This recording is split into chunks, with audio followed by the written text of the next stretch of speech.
चलिए भैया एक मिनट करिए,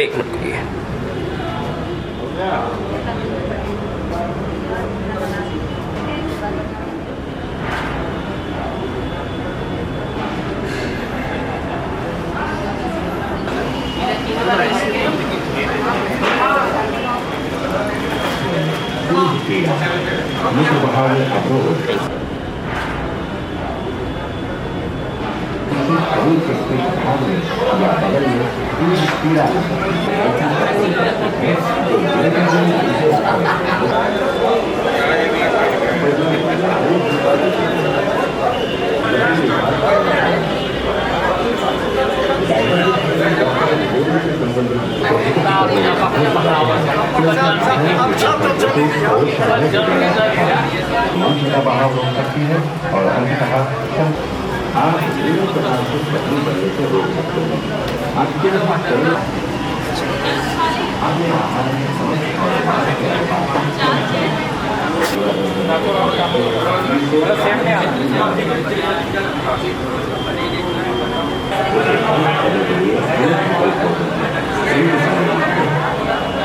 आप सब जानते हैं कि आज का दिन जो है वो हम लोग सब लोग एकत्रित हुए हैं यहाँ पे, और विश्व गुर्दा दिवस के उपलक्ष्य में लोकल हॉस्पिटल के प्रांगण में सब लोग यहाँ पे एकत्रित हुए हैं। और पूरे विश्व में विश्व गुर्दा दिवस जो है बहुत ही एक इम्पॉर्टेंट दिन है, जो कि वैसे तो आप कह सकते हैं कि पूरा मार्च महीना गुर्दे का महीना माना जाता है, लेकिन प्रत्येक साल जो है वो मार्च के महीने में जो दूसरा बृहस्पतिवार होता है वही विश्व डॉक्टर प्रमोद आ गए हैं। और हम लोग 12 तारीख को ही 13 तारीख वाली चीज़ इसलिए कर रहे हैं क्योंकि होली बहुत नज़दीक है और कल के दिन जो है ज़्यादातर लोग व्यस्त रहते, इसीलिए ये माना जाता है कि जिस दिन कुछ दिन पहले या कुछ दिन बाद जो है हम लोग गुर्दा दिवस को सेलिब्रेट कर सकते हैं। और इसका मुख्य उद्देश्य जन जागरण क्रिएट करना है। और ये आप समझ सकते हैं कि इंटरनेशनल सोसाइटी ऑफ नेफ्रोलॉजी और international federation of kidney diseases दोनों लोगों ने संयुक्त रूप से मिल करके ये डिसीजन लिया, जो कि अंतर्राष्ट्रीय स्तर पर लिया गया 2005 में, कि गुर्दे के मरीजों में जब भी प्रॉब्लम होती है तो एक साइलेंट प्रॉब्लम, बिना किसी लक्षण के ये प्रॉब्लम आ जाता है और लोगों को प्रॉब्लम हो जाती है और पता ही नहीं चलता। तो इसलिए क्यों ना लोगों को जागरूक किया जाए और जिन बीमारियों की वजह से गुर्दे खराब होते हैं उनके बारे में जानकारी दी जाए। लोग पहले से ही छोटे छोटे जांच करा करके, बहुत महंगी जांच नहीं है और हल्की जांच है, जैसे कि यूरिन में प्रोटीन का जाना, एल्बुमिन का जाना, ये एक प्रारंभिक समस्या है जो कि अगर जानकारी हो जाए कि प्रोटीन जा रहा है तो तब आप तक अलर्ट हो जाएगी। इसके अलावा ब्लड में सीरम क्रिएटिनिन की जांच करा के देखना और उससे EGFR का कैलकुलेशन कर लेना। तो उन सब के आधार पर ये हो जाता है कि अगर इन सब में कुछ भी दिक्कत आ रही है तो आप कह सकते हैं कि इस आदमी के अंदर गुर्दे की बीमारी होने की संभावना है। और उस संभावना अगर है तो क्यों ना हम उसके लिए सचेत हो जाएं और गुर्दे को खराब होने से बचाएं। क्यों? क्योंकि गुर्दा अगर साइलेंटली खराब होकर के एडवांस स्टेज में चला गया तो शायद उस स्थिति में उसकी देखभाल करना या उसका इलाज करना बहुत ही मुश्किल है और बहुत ही खर्चीला है।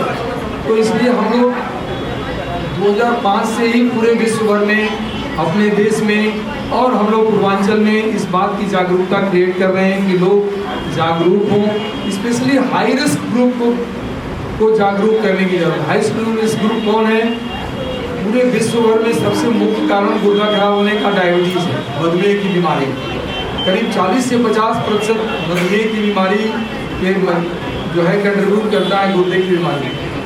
20 से 25% गुर्दे खराब होते हैं ब्लड प्रेशर की वजह से। इसके बाद जो बचा हुआ परसेंटेज है उसमें बार बार गुर्दे में इन्फेक्शन होना या गुर्दे के अंदर पथरी होना, ये सब चीज़ें बड़ी इंपॉर्टेंट हैं। और ये अगर हो रही हैं तो आदमी ध्यान नहीं दे रहा है तो बाद में गुर्दे खराब हो सकते हैं। जेनेटिक डिजीजेज हैं जो कि गुर्दे को खराब कर सकती हैं। उसमें भी बहुत सारे प्रश्न उठते हैं जिनका जवाब देना मुश्किल है।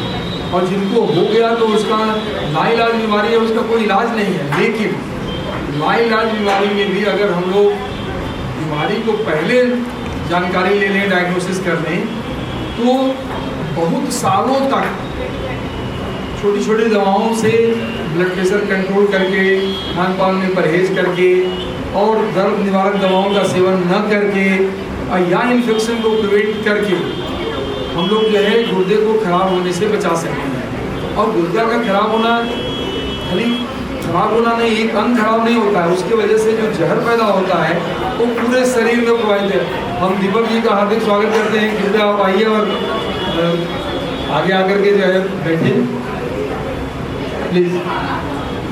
तो इसमें हम लोग ने इसको इस तरीके से प्लान किया कि देखिए ऐसा रहे कि इसके सबसे इम्पोर्टेंट है कि बीमारी के बारे में तो रोज़ बात करता है आदमी, लेकिन बीमारी की बात करना और बचाव की बात करना दोनों अंतर है। बचाव एक ऐसी चीज़ है जिसमें कि डॉक्टर के अलावा जो नॉन डॉक्टर लोग हैं, जो समाज है, वो बहुत मुख्य रोल प्ले कर सकता है अगर हम लोग लोगों को जागरूक करें या जानकारी दें। मैं दावे के साथ कह सकता हूँ कि 30-35 साल के अपने प्रैक्टिस के जीवन में पढ़ते समय से लीजिए तो कोशिश हम लोग यही करते हैं कि अपने दोस्तों को, मित्रों को, रिलेटिव्स को जागरूक करें और वो लोग अपने जितने रिश्तेदार नादार हैं उनको जागरूक करें। इसका मतलब ये हुआ कि जो भी जागरूक हो गया, चाहे वो किसी भी विधा का है, चाहे वो शिक्षा से जुड़ा हुआ हो या उसका बैंकिंग से जुड़ा हुआ हो, फाइनेंस से जुड़ा हुआ हो, समाज सेवा से, राजनीति से, किसी भी, लेकिन वो अपनी इस उत्तरदायित्व को पूर्ण रूपेण निभा सकता है अगर उसको जानकारी हो जाए तो। और वो देश में इस तरह की बीमारी जिन लोगों को है न हो, उसके लिए वो एजुकेट कर सकता है। हो गई तो बीमारी हार्ट की और गुर्दे की न हो, उसके लिए वो प्रेरित कर सकता है और इस प्रकार से देश को स्वस्थ रखने में वो अपना योगदान दे सकता है। हर आदमी इंडिविजुअली बहुत इंपॉर्टेंट रोल प्ले कर सकता है। यही उद्देश्य है जिसके लिए हम लोग गुर्दा दिवस मनाते हैं और इसका मनाने का परिणाम क्रमशः जैसे जैसे समय बीतता गया हमको इसका अच्छे परिणाम भी देखने को मिल रहे हैं और हम लोग अपने मरीजों में या उनके साथियों में इस लाभ को देख पा रहे हैं। जो life span, average life span India के मामले में करीब 58 से 60 साल हुआ करता था जिस समय हम MBBS के स्टूडेंट हमने पास किए और हम लोग की PSM की किताब में वो वर्णित है। आज वो फिगर 10 से 12 साल बढ़ गया है। Average life span over a period of 3 years 30 years has increased by 10 years। 10 साल का अचीवमेंट इंडिया जैसे कंट्री के लिए बहुत बड़ा अचीवमेंट है। ये संभव हुआ है जागरूकता से, लोगों का हेल्थ के प्रति कॉन्शियसनेस से। और अगर हम जागरूक होंगे तो मोटापा कम होगा, शुगर कंट्रोल रहेगा, ब्लड प्रेशर कंट्रोल रहेगा। किसी भी इन्फेक्शन को ये नहीं कहेंगे अरे हमारी बॉडी तो रेजिस्टेंट है, ऐसा नहीं है। आप तुरंत इलाज कर लीजिए और ठीक हो जाएगा और समस्याएं आने से जो आएंगी उनसे आप अपना बचाव कर सकते हैं। बहुत ज़्यादा बातचीत कर रहे हैं, अब बीच बीच में हम सूचना आप लोगों को देते रहेंगे, लेकिन हम यहाँ आए सारे अतिथियों का अपने तहे दिल से स्वागत करते हैं। और क्योंकि आज मुख्य अतिथि के रूप में अपने मेयर साहब को आना था, लेकिन मुख्यमंत्री जी के कार्यक्रम की वजह से उन्होंने कहा कि हम आएंगे ज़रूर, लेकिन आने में विलम्ब होगा, तो इसलिए हम लोगों ने समय से इस कार्यक्रम को शुरू कर दिया और कार्यक्रम का आगे के जो हम लोग के चीज़ें हैं उसको हम आगे बढ़ाएंगे। और इसमें हम आमंत्रित करते हैं अपने विशिष्ट अतिथि प्रोफेसर JP सिंह जी को, जो कि सामने बैठे हुए हैं, कि आइए और आप मंच पर बैठिए और आपका परिचय देना चाहूँगा। आप यहीं बनारस हिंदू यूनिवर्सिटी से MSc करने के PhD करने के बाद से यूनाइटेड स्टेट्स चले गए और पिछले मेरी जानकारी के हिसाब से 4 दशकों से आप अमेरिका में ही रह रहे हैं, लेकिन अपने देश का लगाव और माटी का प्रेम इनको हर साल 3 से 4 महीने के लिए इंडिया खींच के लाता है और इंडिया में ज़रूर कई जगहों पर भ्रमण करने के लिए आप जाते हैं, लेकिन देश आपका बनारस है यही बनारस के ही हरदरा एक गांव है जहां हम लोग हर साल जो राजकुमार सिंह जी ले जाते हैं उसी गांव के आप रहने वाले हैं। और हम लोगों की बनारस की धरती और पूरा देश इनके यहाँ प्रेजेंस से या इनके नाम से ही धन्य हो जाता है। क्यों हम ये बात कह रहे हैं? क्योंकि इनका बहुत बड़ा योगदान है। बेसिकली आप फिजिक्स के प्रोफेसर रहे हैं मिसिसिपी स्टेट यूनिवर्सिटी में, लेकिन इनका योगदान जो है वो बायोलॉजिकल साइंस से जुड़ा हुआ है।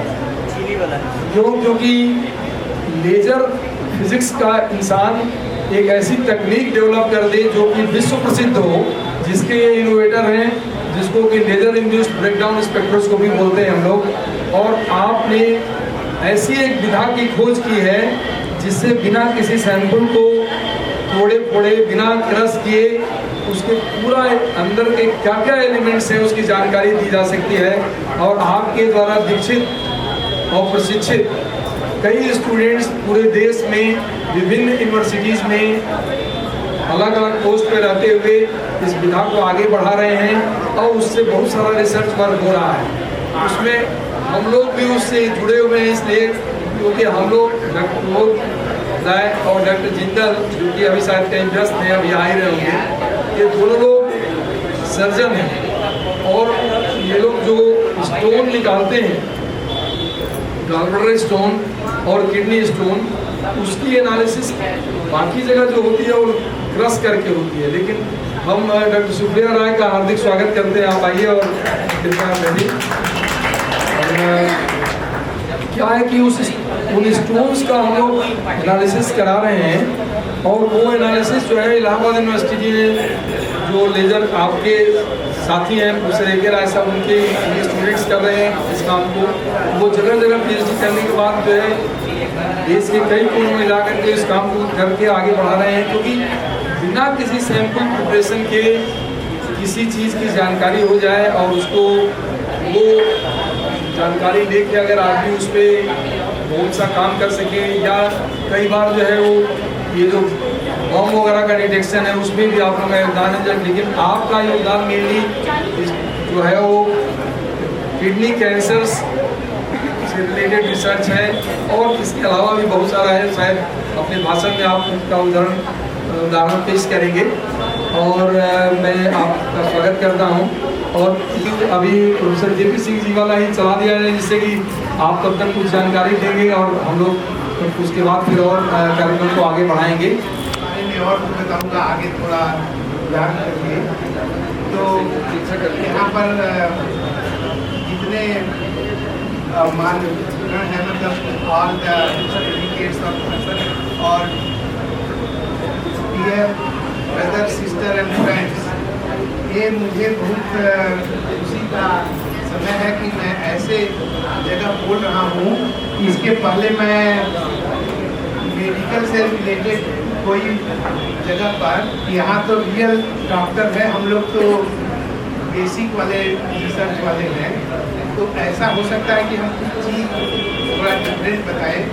लेकिन जब आप लोग कोई सवाल पूछेंगे तो मैं उसको बताऊंगा कि नेक्स्ट क्या होने वाला है मेडिकल साइंस में, जैसे कि अगले 10 साल या 20 साल में। तो जैसे इसमें जो मैं रिसर्च बताने वाला हूँ, एक तो 20 साल पहले हम कुछ किए थे और उसी के बारे में जैसे हम लोग थोड़ा सा ये बायोलॉजी से रिलेटेड है, हम बायोलॉजी नहीं जानते हैं और मेरे बारे में तो डॉक्टर प्रदीप राय जी तो बड़ा बढ़िया से बताती है, ज़्यादा बताती है। तो नेक्स्ट स्लाइड। तो देखिए इसमें हम वो जो टेक्नोलॉजी है बेसिकली कुछ लेजर से, जैसे उन्होंने बताया कि आप देख सकते हैं, तो काम किए हैं लोग। हेलो और स्टोरी भी बताएंगे इससे रिलेटेड, तो शायद हमारी बात ज़्यादा समझ में आए या कुछ अगर समझ में आ गया तो अगर आप सवाल पूछेंगे तो हो सकता है मैं और बढ़िया से समझा सकूँ। तो अभी जैसे कि गॉल स्टोन वाला डॉक्टर साहब ने बताया कि वो टेक्नोलॉजी यूज करके आप उसको देख सकते हैं कि उसमें क्या चीज़ है, कैसे है। अभी तो जैसे मान लीजिए निकाल करके देख लेते हैं अगर कहीं अंदर देखना है तो फाइबर से लेजर डाल करके मला नाव वहीं पर होतं देख लाइनिंग सकते आवडतो हैं। ऐसा लाइटिंग दिखाएगा। आवडतो।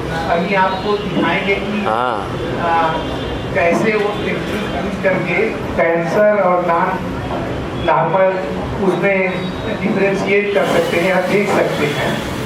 हम लोगों का 20-25 साल पहले पेटेंट भी लिया है, कमर का 12 बजे भी करे करके आप डिटेक्ट कर सकते हैं। लेकिन वो काम आपको दिखाएंगे कि वो अर्ली स्टेज में है और वो खुद पर हुआ है, मतलब आदि पर अमेरिका में काम करना बहुत मुश्किल है, इसीलिए हम लोग अगला वाला देखिए। जैसे डॉक्टर बताए कि मैं प्रोफेसर ठाकुर साहब के साथ PhD कमर 12 बजे भी कभी आज मैं 68 में बनारस हिंदू यूनिवर्सिटी में आया था, प्री यूनिवर्सिटी, फिर BSc किया, MSc और 1980 में PhD किया। और हम प्रोफेसर ठाकुर साहब के साथ एक किताब लिखे हैं उस फील्ड में जिसमें हम लोग पिछले 30-35 साल से काम कर रहे हैं। और आप ये देखेंगे इसके ऊपर जो यहाँ पर है, जब आप लेजर को फोकस करते हैं तो वहाँ कुछ लाइट निकलती है और इसके डिफरेंट पार्ट में डिफरेंट तरीके का वो है। इससे एक आइडिया लगेगा कि क्या होता है। तो मान लीजिए हम लोग तो लाइट देखते हैं, हम लोगों का एक दोस्त जो है फ्रेंड लॉरेंस बर्कले लैब में, उसने 35 साल खाली ये देखा कि जब लेजर से फोकस करते हैं तो क्या होता है, कैसे उसमें से कोई चीज निकलती है, किस चीज पर निकलती है, क्या निकलती है। तो आप लोगों को एक कहानी सुनाते हैं और वो वो यहाँ पर भी आया है, BHU में कॉन्फ्रेंस हम कराते थे। तो आपको ये बताएंगे कि कैसे बेसिक रिसर्च वाला भी विशेष हो जाता है। तो उसके लैब में ही दूसरों के लैब में गर्मी की छुट्टी में 2 लड़के आए, वो हाई स्कूल के, हाई स्कूल का मतलब अमेरिका में 12 समझिए 10-12। तो वहाँ लड़के सीखने आते हैं, फिर वो जाते हैं अपना पढ़ाई करते हैं। तो वो लड़के उसके लैब में कुछ करते थे, जैसे हमें टिश्यू या गाल तो एक कुछ नहीं कर सकते, बहुत मुश्किल काम है। लेकिन वो लड़कों के दिमाग में आया, जब वो 2 महीने के बाद अपना घर गए, 9 महीने पढ़ाई नहीं की, सैन फ्रांसिस्को एरिया में वो बाजार से डिफरेंट तरीके का बीज खरीदे, उस पर लेजर डाल करके फिर जो वो करते थे वो वहाँ किए। फिर उन्होंने एक पेटेंट ले लिया। फिर 2 साल के अंदर वो अपने दूसरों का दोस्त को फोन किया, कहा कि अगर आपके यहाँ जो लड़के आए थे उनको पेटेंट लिए और $10 मिलियन में बेचे किसी कंपनी को। मतलब वो बता रहा था, ये 20-25 साल पहले की बात है, 30 साल की। मतलब उस समय कहा कि हम तो 10 मिलियन सोच भी नहीं सकते। और वो हाई स्कूल के लड़के, मतलब उनको आइडिया आया कि इसको हम कुछ कर सकते हैं। फिर वो पेटेंट को कोई और कंपनी लिया होगा, कोई डॉक्टर लिया होगा, देखते होंगे ना फाइबर से बहुत सारी चीज। हम तो डॉक्टर नहीं है इसलिए ज़्यादा नहीं बताएंगे, लेकिन जरूर उसके पेटेंट को आगे बढ़ाया गया कि लेजर से बहुत सारा मेडिकल साइंस में काम होता है। तो उसका ओरिजिनल पेटेंट था तो सब लोग कुछ करते हैं। जैसे आगे हम बताएंगे आपको कि हम लोगों के पेटेंट का क्या हुआ। कोई लोग मांगते हैं और हम लोग तो क्या करते हैं अपने रिसर्च में, निकलने के बाद भी कुछ होता है, इस बार वो लाइट निकलती है तो हम लोग उस लाइट को देखते हैं। जैसे डॉक्टर साहब ने बताया कि उस लाइट से आप चीज़ को जान जाते हैं, एनालिसिस कर सकते हैं। अब वही चीज़ तो जैसे बताया कि हमारा तो मेन काम कुछ बहुत है, लेकिन थोड़ा सा काम बायोलॉजिकल साइड में हुआ था। जैसे हम लोग 5 साल काम किए, फिर देखे कि हमने उस काम को बंद कर दिया, उसकी बताएंगे। तो अब एक आइडिया आप लोगों को लग गया कि हम जो है लेजर लाइट को फोकस करेंगे तो यहाँ पर कोई चीज उसमें से थोड़ी सी निकलेगी और फिर जो है स्पार्क टाइप का होगा, इलेक्ट्रिकल स्पार्क। तो ऐसे सोचिए कि स्पार्क यहाँ पर इतना ब्राइट रहेगा कि आँख से देखेंगे तो गड़बड़ा जाएगा, कुछ दिखाई नहीं देगा। तो इसमें कोई डिटेक्टर है, तो जैसे मान लीजिए आँख से आप देख रहे हैं, थोड़ी देर के लिए आँख बंद कर दीजिए और फिर खोलिए। तो जब खोलेंगे मतलब थोड़ी देर के बाद माइक्रो सेकेंड में कोई मशीन है जो सब करती है, तब डिफरेंट रंग दिखाई देते। और आप जानते हैं डिफरेंट रंग हर एलिमेंट को अलग अलग बताएगा, डिफरेंट टाइप का। हाँ, इसी तरीके से हम लोग देख करके वो जानते हैं। तो ये तो साइंस का पार्ट हुआ, लेकिन रियली इससे क्या कर सकते हैं इस चीज को हम थोड़ी देर में बताएंगे। तो इस तरीके का रिसर्च हुआ है कि सब कुछ देखे, जैसे डॉक्टर साहब लोग देख रहे हैं एक राय के है, ये सब बेसिक रिसर्च टाइप का है, जैसे सब लोग करते हैं। तो बेसिक रिसर्च में और रियल रिसर्च में होने में बहुत टाइम लगता है। तो जैसे कि उनके काम में नेक्स्ट दिखाइए। हाँ, अब आपको बताएंगे कि टिश्यू पर काम कुछ हम लोग किए थे, और यहाँ जो टिश्यू भी बोलेंगे तो सब डार्क से रिलेटेड है। जैसे आदमी से रिलेटेड कोई चीज़ नहीं मिलेगी, बाद में उसको बताएंगे। तो एक कोई वेटरनरी डॉक्टर है जो हमको दिया, डॉक्टर बनकर ने उनके कोलैबोरेशन में हुआ, तो उन्होंने कुछ दिया। तो यहाँ पर हम देखेंगे कि वो दिखाई भी दे रहा है कि कैंसरस नाम कैंसरस। तो और उसको देख करके जो हमारा टेक्निक है लेजर स्पेक्ट्रोस्कोपी को बता देता है कि कैसे है। तो हम लोग जैसे इसी कॉन्सेप्ट पर आगे ले गए और बहुत सारा कुछ लिखे हैं, बच्चा आप लोग दिखाएंगे। लेकिन इंटरेस्टिंग बात यह है कि हम लोग को हो सकता है कि पैसा मिलता है, लेकिन हमारे ग्रुप में वेटरनरी डॉक्टर थे, तो बताए कि रियल डॉक्टर, और रियल डॉक्टर मतलब आदमी वाला। तो वो दूर पर था और मुझे लगा कि ये झंझट का काम है, मतलब परेशानी का काम है। अभी आपको दिखाएंगे अमेरिका में बहुत सारा प्रोटोकॉल है, बहुत सारी चीज़ें हैं जो उसको कहिए विकासन या प्राइवेसी। ये दिखा रहा है कि नॉर्मल और कैंसर की थोड़ा सा अंतर है, दिखाई नहीं देता है, लेकिन मशीन है कोई कंप्यूटर वो देख लेता है, कोई जैसे इसके एक एक पार्ट देख सकते हैं। जैसे आप देखिए जो पहले वाला था वो बहुत लंबा था, तो उसी का एक हिस्सा जो है यहाँ पर है, इसमें आपको थोड़ा सा दिखाई देता है, लेकिन आदमी को दिखाई देता है, लेकिन कंप्यूटर लगा देंगे और सॉफ्टवेयर लगा देंगे, ऐसे प्रोग्राम हैं जिसमें और अच्छे से आप देखने लगेंगे।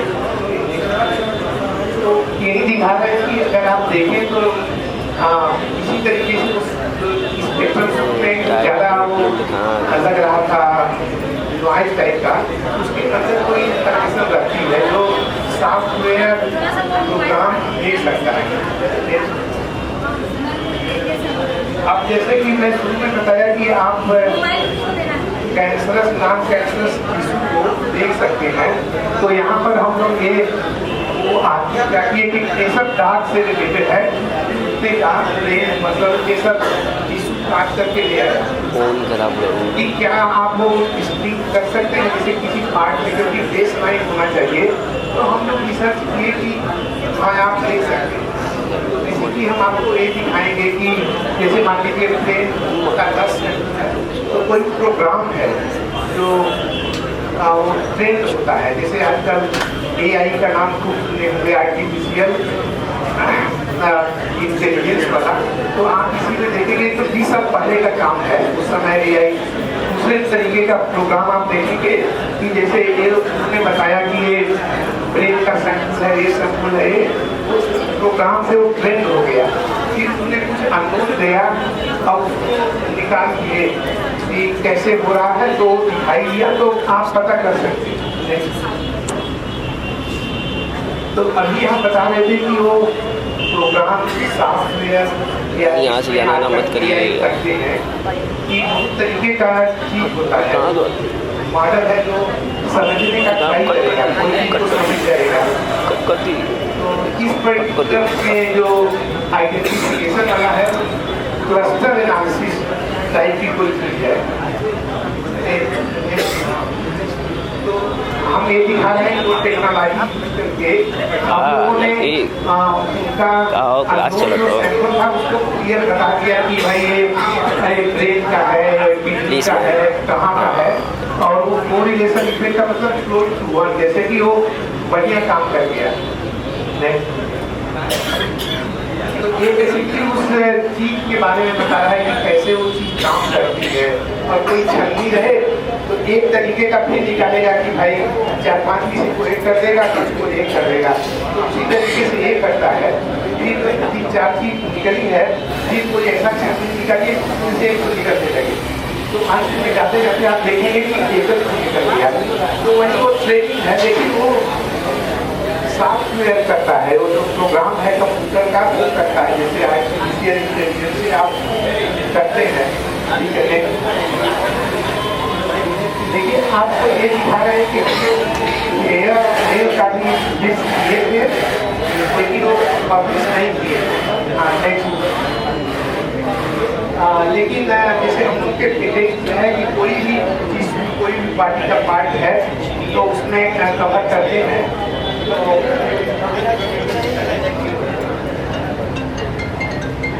तो एक आदमी को कहीं से पैसा मिला होगा NIS से, वो मेरे को फोन किया क्योंकि वो देखा होगा, तो मैंने बताया कि भाई देखो आपका है तो कर दीजिए, लेकिन टेक्निक बिजनेस है।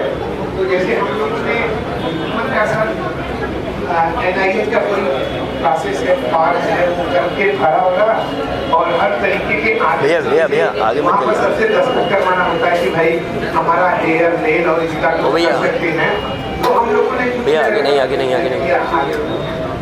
आप देखेंगे कि बाल का भी देख सकते हैं और लेग का देख सकते हैं।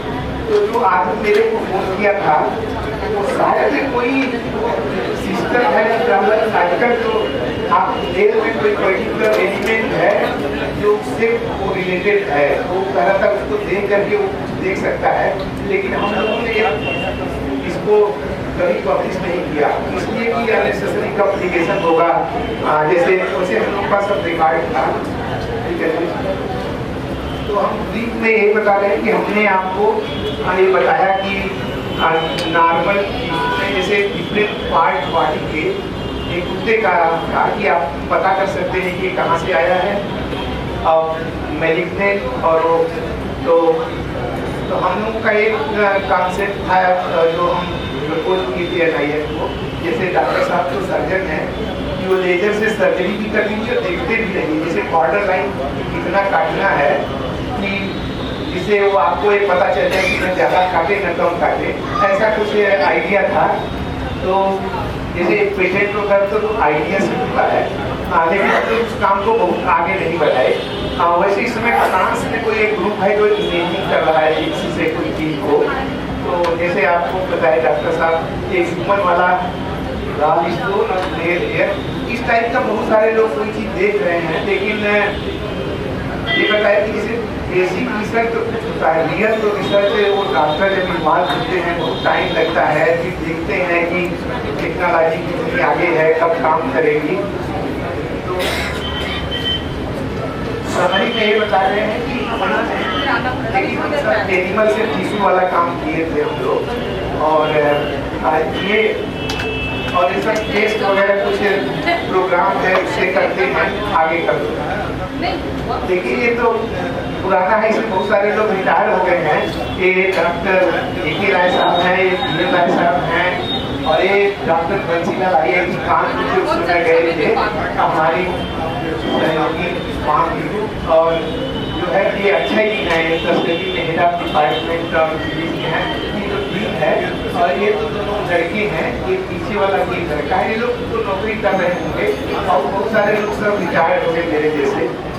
लेकिन आप लोगों का थैंक्स कि आप लोग सुने मेरे जैसे आदमी को, जैसे मेरा काम तो कुछ बहुत डिफरेंट है, लेकिन थोड़ा सा मैं बताने का ये बताया कि भाई बेसिक रिसर्च करते हैं बहुत टाइम लगता है कि रियल डॉक्टर के पास वो चीज पहुँचने में, लेकिन कभी पहुँचता है। जैसे एक स्टोरी और सुना देता हूँ बंद करने से। एक 15 साल पहले लड़का मेरे साथ कुछ करता था। वो आजकल तो लड़के विदेश शर्मा मुन्ना का दोस्त, मेरे ग्रुप में बहुत लड़के काम करते थे। तो मैंने पूछा तुम कर क्या रहे हो? वो सॉफ्टवेयर का आदमी था। तो कहा कि वो ऐसा प्रोग्राम लिख रहा है कि सब हॉस्पिटल से डेटा आएंगे। जैसे कोई मरीज बीमार है, जो भी हॉस्पिटल में डेटा है वो बड़ा सा कंप्यूटर में वो ऐसा प्रोग्राम है कलेक्ट होगा। तो डेटा करके क्या करोगे? ऐसा हो सकता है कि फ्यूचर में इस डेटा को डॉक्टर लोग देखें और जाने तो, और इतना ट्रेनिंग जैसे आजकल तो 20 साल पहले का बता रहा, आर्टिफिशियल इंटेलिजेंस आ गया है। तो हो सकता है वो ट्रेन होकर के कोरिलेशन कुछ निकाल दे कि ये आदमी ऐसे ऐसे था, बीमार होने से पहले ऐसे आया, तो एडवांस में पता करने के लिए ये बीमारी होने वाली है। और फिर आपके मैसेज आ जाए डॉक्टर के यहाँ से, मतलब हॉस्पिटल से, कि देखो आपको ये बीमारी हो, आप आकर के कुछ अपना ठीक ठाक करा दें। तो ये बता रहा हूँ कि कैसे लोग सोचते हैं, करते हैं। सब लोगों का अपना इम्पोर्टेंस है, लेकिन डॉक्टर लोग का रियल इम्पोर्टेंस है। वो तो रियल चीज़ देखते हैं, और लोग तो ऐसे सोचते हैं अपना कुछ कर दिए, लेकिन वो तो रियल चीज़ देखते हैं। तो जैसे कि कोई पैसा गवर्नमेंट से लेना चाहे तो आपके ग्रुप में डॉक्टर होना चाहिए, क्योंकि वही वो समझ सकता है कि रियल प्रॉब्लम क्या है। और लोग तो जैसे बताया था कि कोई बच्चे भी पेटेंट करके 10 मिलियन, अरे वो आदमी जिसका कहानी सुना रहे हैं विदेश शर्मा, वो तो 40 मिलियन कमाया।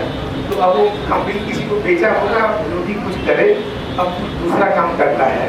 अब जैसे कोई बीमार कंपनी है उसको ठीक करता है, मतलब तो आइडिया का बात है। तो लेकिन हम लोग उतना होशियार नहीं है। हम लोग तो अपना कुछ चीज़ में घूमा किए सर, जैसे ये लिप्स वगैरह, और जो लिप्स देख रहे हैं ये भी भगवान की कृपा है। मैं किसी चीज़ पर काम करता था तो उसमें लेजर डाला तो कुछ गजब चीज़ दिखाई देने लगा, तो उसको समझने के लिए ये हम लोगों का आ गया।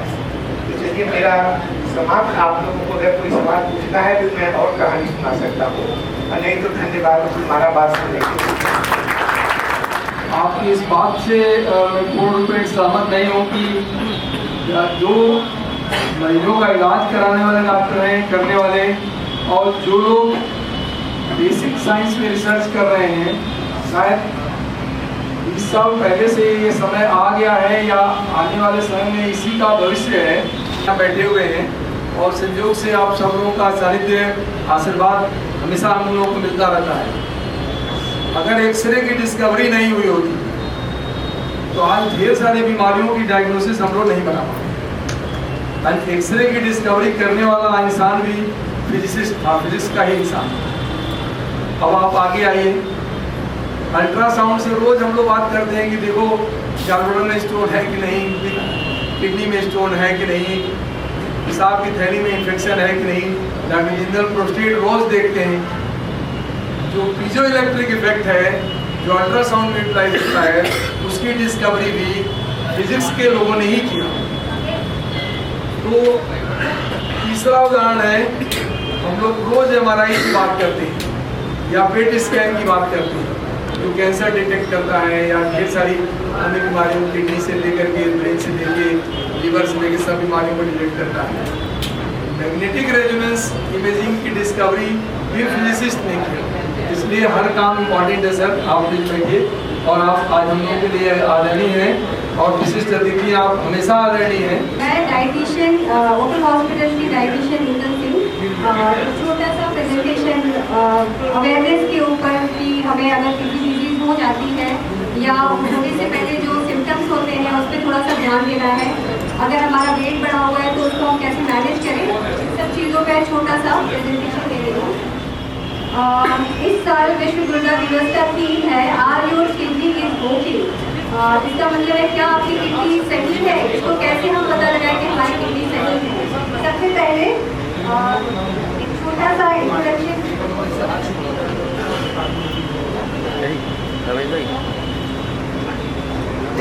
छोटा सा इंट्रोडक्शन किडनी के बारे में। हालांकि सर ने भी बताया और हमें भी पता है कि किडनी, हमारे पास 2 किडनी है, we have pair of kidney. Kidney generally lungs और लीवर के ठीक नीचे पीठ की तरफ होती है। उसमें एक फंडामेंटल फंक्शनल यूनिट होता है, इसको नेफ्रॉन कौन कहते हैं, जो फिल्ट्रेशन में मदद करती है, और इसीलिए किडनी के डॉक्टर को नेफ्रोलॉजिस्ट कहते हैं, उसके जो स्टडी करता है उसको नेफ्रोलॉजी डिपार्टमेंट कहा जाता है। बेसिक फंक्शन जो किडनी का होता है, बेसिक काम होता है कि ब्लड को साफ करता है, फिल्टर करता है, और जो भी मेटाबॉलिक वेस्टेज होते हैं यूरिक एसिड को वो यूरिन में करता है, बॉडी से फ्लश आउट करता है। इसके अलावा इसका जो काम होता है कुछ हार्मोन और एंजाइम भी सिक्रीट करता है, which is called the erythropoietin, renin and calcitriol. Erythropoietin का बेसिक फंक्शन होता है कि वो रेड ब्लड सेल के बनने में मदद करता है, रेनिन हमारे ब्लड प्रेशर को रेगुलेट करता है, और calcitriol is a kind of active vitamin D.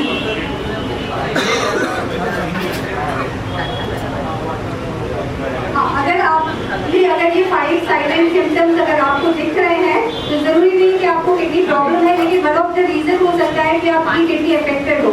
सबसे पहला है फटीग एंड वीकनेस। अगर आपको कमजोरी महसूस हो रही है, थकावट महसूस हो रही है, तो जरूरी नहीं कि किडनी अफेक्टेड है, but one of the reason इसलिए है कि हमारी किडनी इरिथ्रोपोइटिन बनाती है जो कि रेड ब्लड सेल को प्रोड्यूस करती है।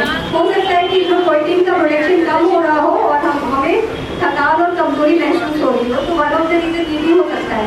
दूसरा है अगर आंखों के आसपास ब्लड का रिलेशन, पानी का इकट्ठा होने या पॉपुलर है, सूजी हुई आँख है, तो एलर्जी से भी हो सकता है, किडनी के काम न करने से भी हो सकता है। अगर ऐसा कुछ है तो आप तुरंत हॉस्पिटल या डॉक्टर के पास विजिट करें, फर्दर इन्वेस्टिगेशन करके वो बताएंगे कि क्या आपकी किडनी सही है कि सही नहीं है। नेक्स्ट है पैरों में सूजन आ जाना।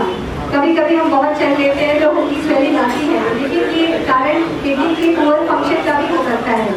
दूसरा मसल क्रैम्प्स, इलेक्ट्रोलाइट इम्बैलेंस जैसे कि कैल्शियम का कम हो जाना, फॉस्फोरस का बढ़ जाना, it's also signified that there is a poor condition of kidney.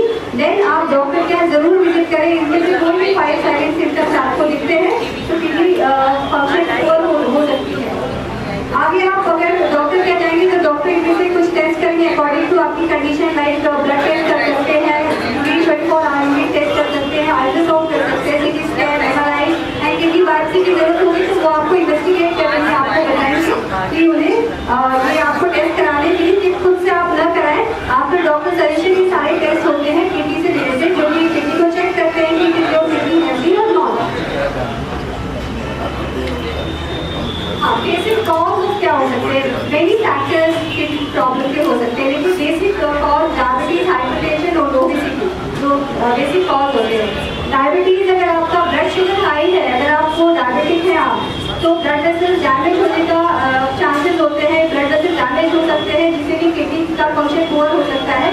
BP अगर बहुत बड़ा हुआ है तो वहाँ पे आपके वेसल्स, आर्टरीज सिकुड़ जाती है जिससे किडनी में ब्लड का फ्लो प्रॉपर नहीं आता है। और अगर ओबेस है तो अगर आपकी ओबेसिटी है तो not only kidney, her organ को एक्स्ट्रा वर्क करना पड़ता है जिससे कि उसको फंक्शनिंग उसकी आगे जाके पुअर हो जाती है। यू मस्ट बी अवेयर कि आपका वेट, आपका डायबिटिक कंट्रोल, आपका ब्लड प्रेशर हमेशा कंट्रोल में रहना चाहिए ताकि हम किडनी को हम आगे बचा सकें। कॉज ऑफ ओबेसिटी, मोटापे का ऑलरेडी हमें पता है कि क्या कॉज हो सकता है, सबको पता है कि हम अगर हमारा वेट गेन है तो उसके रीजन क्या है। बट अगर हम कैलोरीज की बात करें, कैलोरीज नॉट ओनली कोई दवाई नहीं है, कैलोरीज एक कैलकुलेटेड पार्ट है कि पूरे दिन हम क्या खाते हैं। जनरली एक एक्टिव फिजिकली मैन को 2500 से 3000 कैलोरी की जरूरत होती है और एक्टिवली वुमेन को 2000 से 2500 कैलोरीज की जरूरत होती है।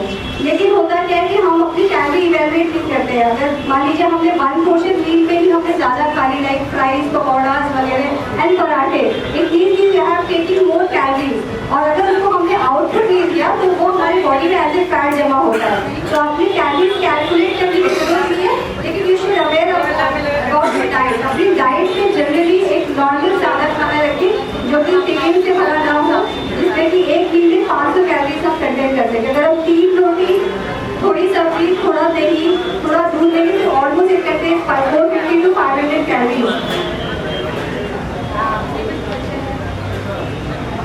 Responsible diet factor like large amount of processed and fast food.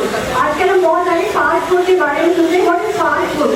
Fast food का मतलब है कि वो खाना जो कॉमर्शियली बनाया जाता है, बिजनेस के पर्पज से बनाया जाता है। इसमें होता क्या है कि खाने को हम प्रिजर्व करके रखते हैं, प्री कुक करके रखते हैं, कि कोई कस्टमर आता है तो उसको तुरंत हमने तड़का वड़का देके बना देना।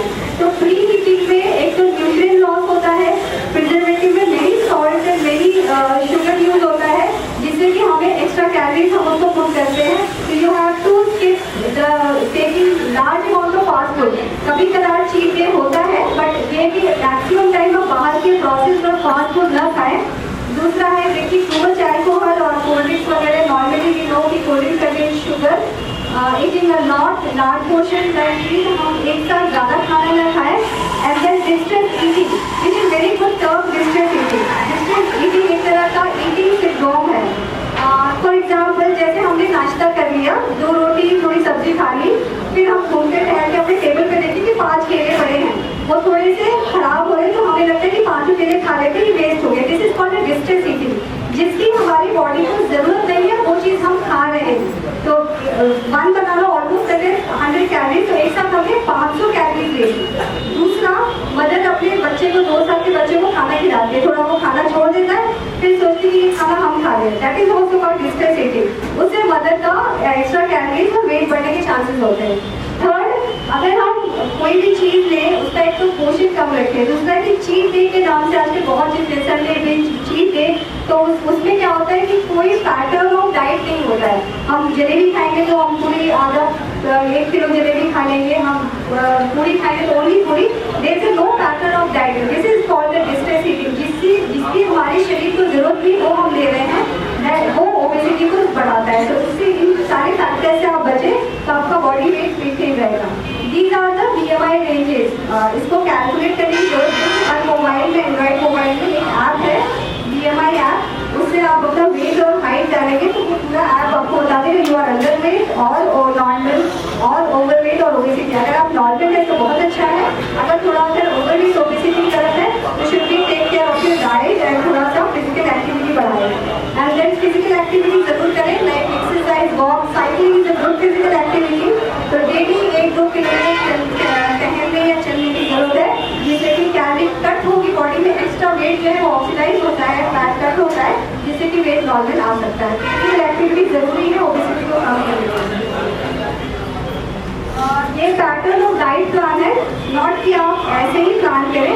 मेक श्योर कि जो भी आप डाइट प्लान करते हैं 1 हफ्ते का, जरूरी नहीं है नॉर्मल हेल्दी रहने के डाइटिशियन से मिलने की, आप खुद भी कर सकते हैं, लेकिन मेक श्योर कि उसमें जो भी चीज़ें आपने डाला है वो बैलेंस फॉर्म में है। लाइक उसमें थोड़े से वेजिटेबल्स भी हो, अच्छी सर्विंग हो वेजिटेबल्स, फ्रूट्स, लिक्विड अच्छे अमाउंट में हो।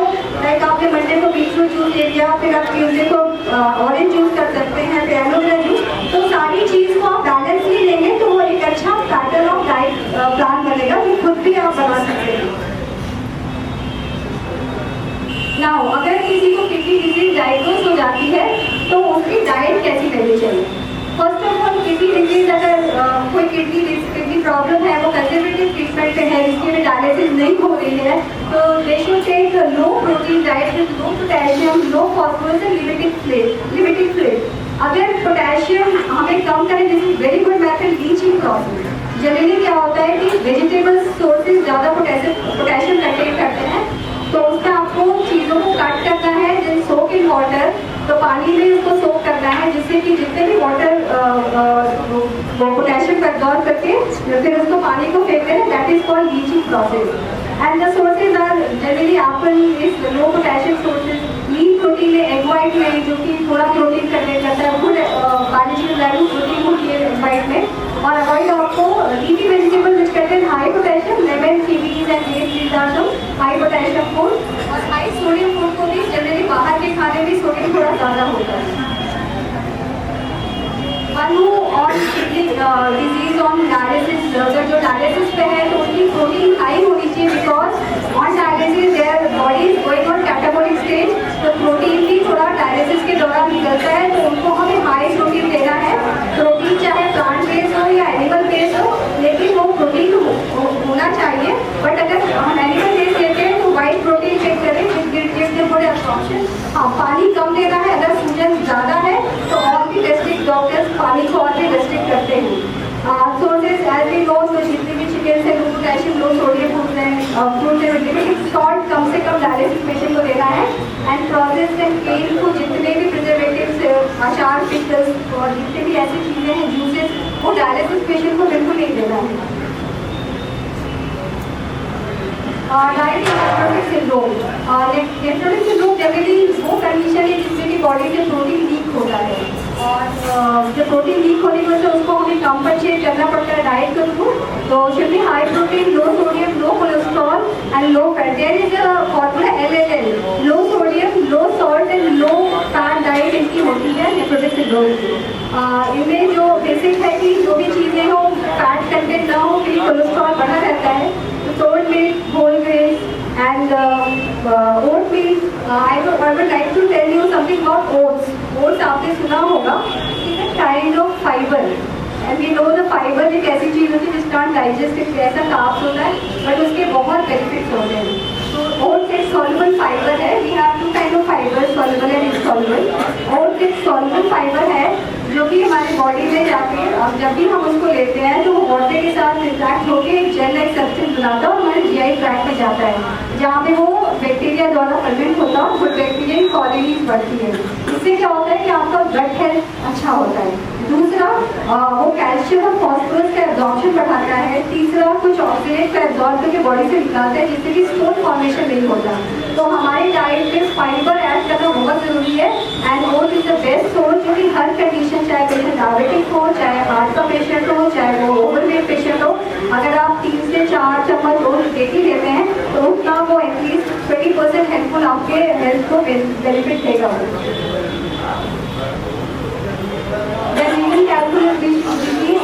अगर हमें स्टोन हो गया या पथरी हो गई है तो low protein, low oxidant, high fluid and limited salt. Oxidant is not a nutrient part. Oxidant एक ऐसा पार्ट है जो कि प्लांट और ह्यूमन में पाया जाता है। जनरली अगर इसका लेवल बॉडी में हाई होता है तो स्टोन बनने के चांसेस बढ़ जाते हैं। तो इसको इससे बचने के लिए बेस्ट होते जितना आप हाइड्रेट अपने आप को रखें, like coconut water, lemon juices, high fibre, जैसे कि मैंने बताया फाइबर हमेशा बॉडी में रहना जरूरी है। गट में जितने भी ऑक्सीडेंट्स आते हैं उसको एब्जॉर्ब करता है, just flush out from the body, जिससे कि कम अमाउंट में वो किडनी तक जाता है और स्टोन नहीं बनाता है। And barley is also good source. Almond अच्छा है, भिगो के तुरंत सुबह में तो अच्छा फाइबर देगा। एंड फूड टू अवॉइड जितने भी high oxidant sources like chocolates हैं, कोल्ड ड्रिंक्स हैं, स्पिनच है, टोमेटोज, काजू, इनको अवॉइड करें। अगर स्टोन फॉर्मेशन हो रहा है तो स्टोन की टेंडेंसी होती है कि वो बार बार बनता है। अगर एक बार रिमूव हो गया तो उसके लिए प्रिकॉशन आप हमेशा लेते रहे ताकि वो उस टेंडेंसी को हम खत्म कर सकें। There are some tips like ज़्यादा से ज़्यादा पानी पीना चाहिए, लेकिन ज़्यादा पानी नहीं, बॉडी वेट के अकॉर्डिंगली पानी पीना चाहिए। 10 से 12 ग्लासेस पानी हमें लेना है daily. Not for only stone remedies, आप नॉर्मल रहने के लिए ज़्यादा पानी पिए। सिट्रस फ्रूट्स लेना अच्छा होता है क्योंकि सिट्रस फ्रूट्स में साइट्रिन नाम का कंपाउंड होता है जो कैल्शियम के साथ एब्जॉर्ब करके स्टोन बनने से रोकता है। एनिमल प्रोटीन डेफिनेटली कम लीजिए। सॉल्ट, शुगर इसको हमेशा मेंटेन करिए, इसको कम रखें खाने में। और वो चीज़ें कम लीजिए जो आपको डिहाइड्रेट करते हैं, जैसे अल्कोहल और कोल्ड ड्रिंक्स आपको डिहाइड्रेट करते हैं, तो हमेशा हाइड्रेट रहिए, ज़्यादा पानी पीजिए। किडनी ट्रांसप्लांट डेफिनेटली किडनी काम नहीं करें तो रिमूव करके हमें किडनी ट्रांसप्लांट करानी पड़ी पेशेंट को। तो उस दौरान प्रोटीन को मॉडरेट रखिए, बिकॉज अब आपके पास एक किडनी है तो न ज़्यादा न कम। सोडियम कम रखिए, प्रोसेस फूड को बिल्कुल बंद करिए। Fibre, whole grain, oat meal and the 5 serving of vegetable and 3 serving of fruit जरूर इस तरह के पेशेंट में, ताकि उन्हें पूरे के पूरे न्यूट्रिएंट्स मिले और किडनी में लोड भी न पड़े। एंड देन बाहर की process food, fatty food, junk food उसको डेफिनेटली बंद करें आफ्टर ट्रांसप्लांट। हमें जंक फूड बंद करना है खाने के लिए अगर हम अच्छी लाइफ स्टाइल चाहते हैं। Healthy food like whole grains, fruit and vegetable. I बहुत टोल्ड यू कि हमें 5 सर्विंग फल और 5 सर्विंग वेजिटेबल और 3 सर्विंग फल जरूर देना चाहिए, इससे सॉल्वेंट फाइबर हमारी बॉडी में जाए। दूसरा, sleep at least 8 hours. Medical examination at least 1 year, ये बहुत ज़रूरी है। मेरा मानना है कि अगर जिस दिन आपका जन्मदिन है उस दिन आप जरूर एक बार आपकी जाँच कराएं। अगर जाँच अच्छी है तो सेलिब्रेट करें, जाँच में थोड़ी गड़बड़ी है तो जस्ट डॉक्टर के पास विजिट करके पूरी चीज़ें, पूरे मेडिकल ले लें कि कैसे कैसे हमें ठीक रहना है, उसके बाद ही अपने जन्मदिन को सेलिब्रेट करें, ये बहुत ज़रूरी है। Practice yoga and meditation, yoga exercise बहुत यूजफुल रेगुलर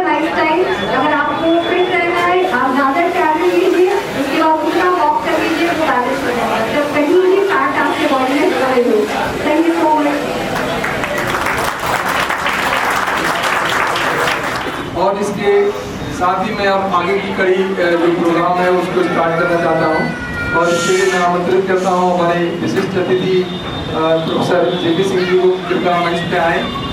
डॉक्टर जिंदल आप भी कृपया मंच पे आकर के अपना स्थान ग्रहण करें। डॉक्टर प्रमोद राय जी कृपया मंच पे आएँ और अपना स्थान ग्रहण करें, जिससे कि हम लोग आगे की कार्यवाही स्टार्ट कर सकें। और जैसा कि हमने आपको बताया कि मुख्यमंत्री जी के आने की वजह से मेयर साहब के टाइम आने के समय कोई निश्चित नहीं है और तिवारी जी के आने का समय लेट भी हो सकता है, इसलिए हम लोग जो कार्यक्रम है उसको चाहते हैं कि इसको आगे बढ़ाया जाए।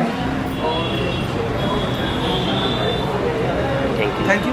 या उनको समय से सही जगह पहुंचने में या उनके परिवार के लोगों को जागरूक करके गुर्दे को बचाने के लिए जो प्रयास हो सकता है उसमें महत्वपूर्ण योगदान देने वाले लोगों को हम लोग चाहते हैं कि ओपल हॉस्पिटल के प्रांगण में सारे निदेशक गण के माध्यम से और चिकित्सकों के माध्यम से उन सब लोगों का सम्मान किया जाए। और ये सम्मान केवल उस व्यक्ति विशेष का नहीं है, ये सम्मान जो है वो उस इंसान की पर्सनालिटी का है जिसके लिए हम लोगों ने वो किया है। क्यों? क्योंकि ये टर्म हम कई सालों पहले याद किया, क्योंकि 2005 से हम लोग लगातार वर्ल्ड किडनी डे या विश्व गुर्दा दिवस मनाते चले आ रहे हैं या विश्व किडनी दिवस मनाते हैं। तो इस पर ये सम्मान जो है वो के लिए जो भी जो कहेंगे वो सब थोड़े पड़ जाएंगे, क्योंकि उन लोगों का कंट्रीब्यूशन जो है वो बहुत बड़ा है और वो इसलिए भी बड़ा है कि वो अकेले नहीं, वो कुछ ऐसा कार्य कर रहे हैं जो कि एक समाज के कई हजार लोग या कई लाख लोगों के जीवन को बचाने में उस चीज़ों का योगदान है। इस सभा में बहुत सारे ऐसे लोग बैठे हैं जिनको मैं जानता हूं और जिनका बहुत बड़ा योगदान है, लेकिन हम लोग हर साल कुछ लोगों पर चुनाव करते हैं और उनको इसी कड़ी में उनके द्वारा किए गए प्रयासों की सराहना करते हैं और सम्मान के रूप में उनको सम्मानित करते हैं। उनको हम बेसिकली हेल्थ एम्बेसडर और किडनी एम्बेसडर के रूप में सम्मानित करना चाहते हैं। और इस कड़ी में मैं पहला नाम जो है वो प्रोफेसर परिमल दास जी का है, जो कि सेंटर फॉर जेनेटिक डिसऑर्डर के चेयरमैन हैं और मैडम के साथ जानी हुई हैं जिनका के हार्ट के पेशेंट्स के लिए जेनेटिक्स रिलेटेड रिसर्च में बहुत बड़ा योगदान है।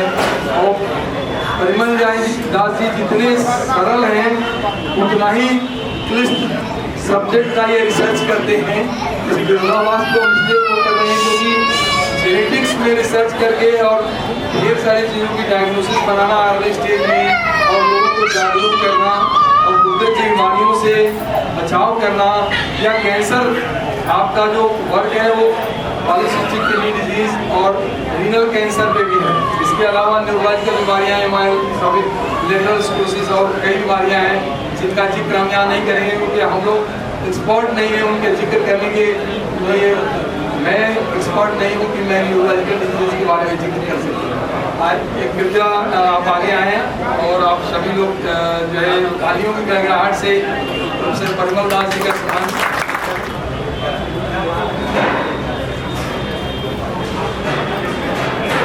सभी लोग रेडी वंस मोर। हम नहीं सोचते कि इनके बारे में कोई जानकारी देने की जरूरत है। जितने भी लोग यहाँ शुगर या ब्लड प्रेशर से पीड़ित हैं सब लोग इनके मरीज हैं या इनसे कभी न कभी संपर्क किए होंगे।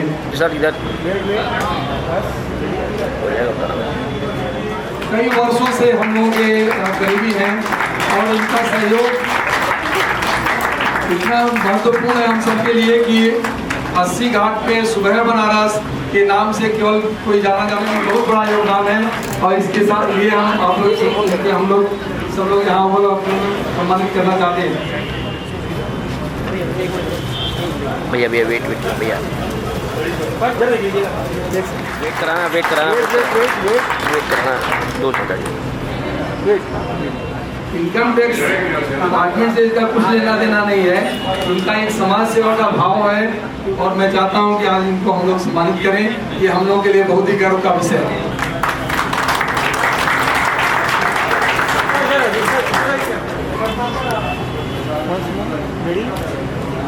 30 अपने प्रैक्टिस के प्रथम साल से ही जानता हूँ और ये बहुत ही वरिष्ठ पत्रकार हैं। विभिन्न पेपर्स में इन्होंने काम किया, लेकिन अपनी एक इच्छा से परे नहीं हटे, वो है समाज सेवा और स्पेशली लोगों को जागरूक करना। केवल गुर्दा नहीं, हेल्थ के प्रति जागरूक करना। डायबिटीज़ के मरीज को, ब्लड प्रेशर के मरीज को, इनके द्वारा रेफर्ड एक बहुत ही कम मरीज होंगे जिनको मैंने गुर्दे के लिए देखा होगा, लेकिन गुर्दा से संबंधित सलाह के लिए इतने ढेर सारे, और वही उद्देश्य आज के दिन का है। और हम सबका उद्देश्य है कि लोग जागरूक हों और गुर्दे को खराब होने से या हार्ट को खराब होने से बचाव हो।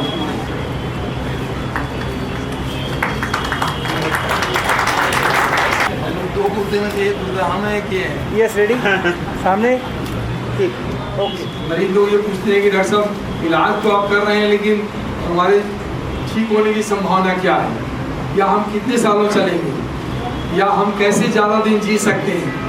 इन्हीं चीज़ों को ध्यान में रखते हुए कई बार लगता है कि जो मरीज हम लोगों के ज़्यादा दिन किसी ट्रीटमेंट मोडेलिटी को ग्रहण करके और जी रहे हैं या जीने का रास्ता दिखा रहे हैं, उनको भी सम्मानित किया जाए।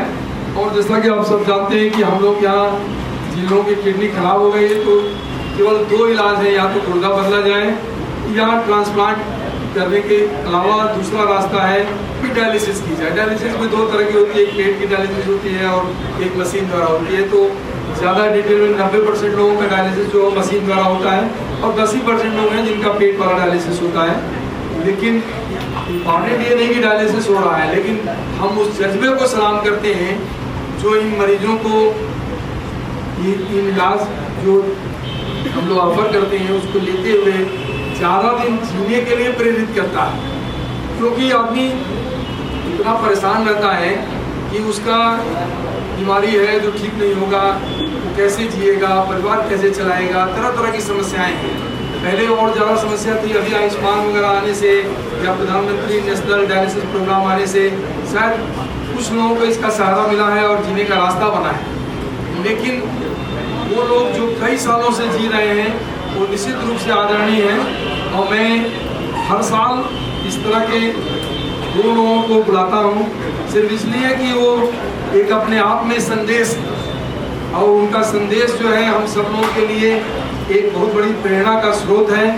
और कई बार खाली आप मरीजों के लिए न सोचिए, हम सब लोग भी कई बार विषम परिस्थितियों में जाते हैं और उन विषम परिस्थितियों में इन पेशेंट्स का जज्बा हमारे लिए एक बहुत बड़ा संबल के रूप में उभर के आता है। तो इसमें 2 लोग जिनको हमने बुलाया है वो है एक ट्रांसप्लांट के मरीज जिनका मैंने प्रैक्टिस स्टार्ट किया, उसके साल भर के अंदर उनका डायलिसिस किया था कुछ दिन के लिए। उसके बाद मेरी ही प्रेरणा से वो जाकर के किसी अन्य जगह पे ट्रांसप्लांट कराए, और जिन्होंने गुर्दा डोनेट किया था अनफॉर्चुनेटली वो नहीं रहे, क्योंकि लेकिन मरीज आज भी जीवित है और केवल 500 रुपये प्रति महीने के खर्चे पे वो जीवित हैं। और सबसे बड़ी चीज़ ये है कि वो आज भी एक्टिव हैं, सब काम करते हैं, और उन्होंने हज भी किया। अब वो हाजी साहब हैं, तो मैं आपका आमंत्रित करता हूँ हाजी मोहम्मद नफीस को कि कृपया आइए और आपका सम्मान करते हुए हम लोग गौरवान्वित महसूस करेंगे।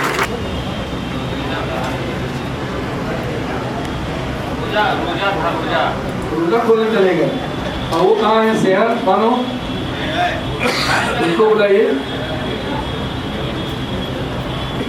ये अभी चूँकि रोजा खोलने की वजह से जो लोग ज़्यादा समय नहीं दे पा रहे रहता है और कोई दिक्कत नहीं है, लेकिन वो अपने आप में हम लोग के लिए प्रेरणा, अपने को गौरवान्वित महसूस कर रहा हूँ, ओपन हॉस्पिटल को गौरवान्वित महसूस कर रहा हूँ। इनके साथ जो सबसे बड़ी क्रेडिट जाती है कि इनकी जब गुर्दे की बीमारी हमने बताया और डायलिसिस की बात कही तो ये मैरिड है, लेकिन इनके श्रीमान जी ने इनको कोई सहयोग नहीं किया।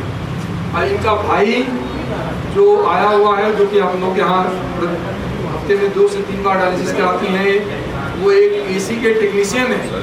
अभी इस साल से हम लोगों ने उनको एसी का अपने सारा काम जो है उन्हीं को दिया। तो क्योंकि एक आदमी हफ्ते में 2 बार आ रहा है तो निश्चित रूप से वो हम लोगों के लिए इम्पोर्टेंट है। आ जाइए।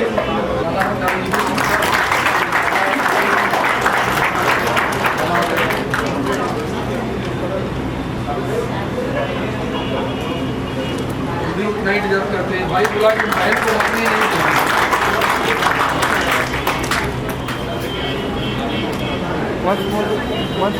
रेडी। Thank you. उनको सम्मानित करके या उनको आगे बढ़ने की अगर प्रेरणा दी जाए तो निश्चित रूप से ये हम लोगों के लिए बहुत बड़ा उपलब्धि होगी हम लोगों के लिए। और इस कड़ी में मैं जो बच्चे 90% से ज़्यादा पाए हैं हाई स्कूल में, उनको हम आमंत्रित करते हैं। सबसे पहले जो है फातिमा को बुलाएंगे, उनके पेरेंट्स के साथ आ जाएं। उन्होंने हाई स्कूल में जो है 93% मार्क्स पाया है और हम लोगों के लिए बहुत बड़ी उपलब्धि है।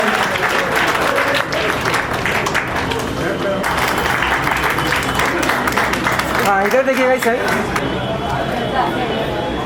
हाँ, हाँ, सभी लोग इधर देखिएगा। कैमरे पे लुक किया। ठीक, थैंक यू।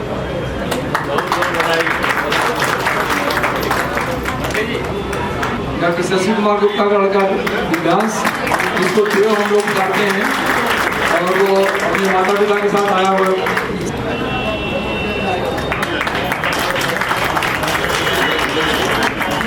सर इधर देखिएगा। सर आप भी आइए। रुके रहो। बड़ा फ्रेम कराए हो।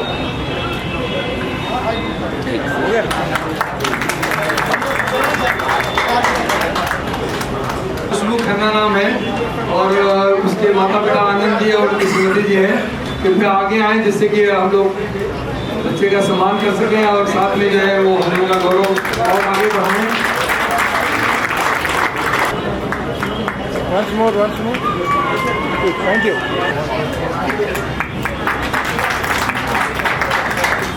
डॉक्टर जिंदल और डॉक्टर मोहन राय से अनुरोध करूंगा कि वो लोग 2 शब्द कहें और उसके बाद फिर हम लोग जो है डिनर रेडी है उसके लिए प्रोसीड करेंगे।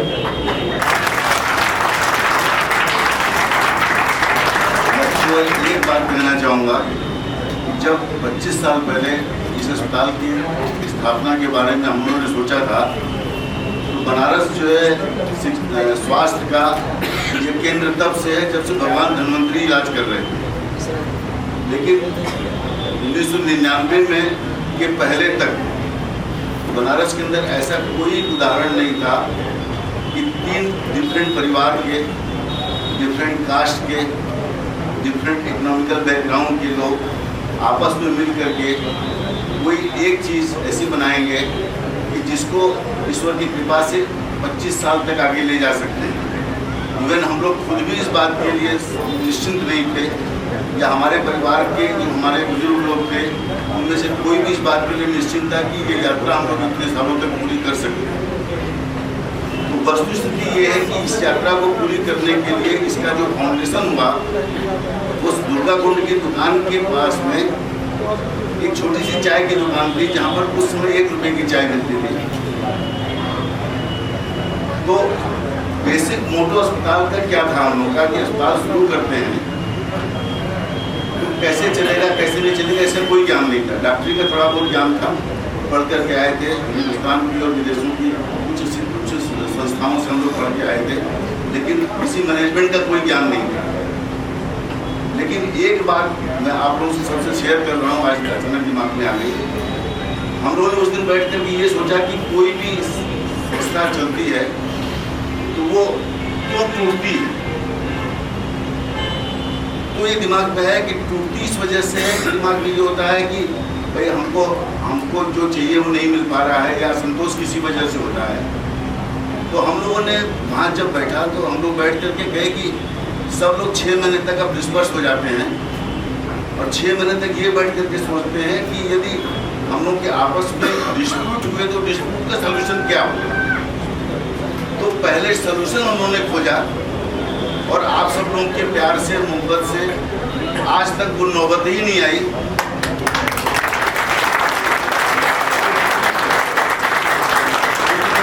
सोच लेते हैं कि आपके अंदर यदि ये डिस्प्यूट होगा तो हमको ये करना होगा। जब पहले से ये बात मालूम होगी तो डिस्प्यूट का पोजीशन ही नहीं आएगी। कैसे करना है। इसी कड़ी में मैं इनवाइट करूँगा अपने हॉस्पिटल के सिक्योरिटी इंचार्ज हैं और उनका बहुत इंटरेस्ट है लिखने पढ़ने में, और उन्होंने एक किताब लिखा हुआ है, ये BSF के जवान रहे हैं, मिश्रा जी भाई, इनको सम्मानित करके मुझे यादवल परिवार को हर्ष की अनुभूति हो रही है। और आज इनके किताब का विमोचन भी हम चाहते हैं कि यहाँ पर किया जाए। और हम लोगों के बीच में सभासद जी हमारे अतुल पांडे जी भी उपलब्ध हैं और वीरेंद्र जी भी से हम कहेंगे कि आप लोग आगे आइए और किताब का विमोचन हो जाए। उसके बाद जो है फिर हम लोग जो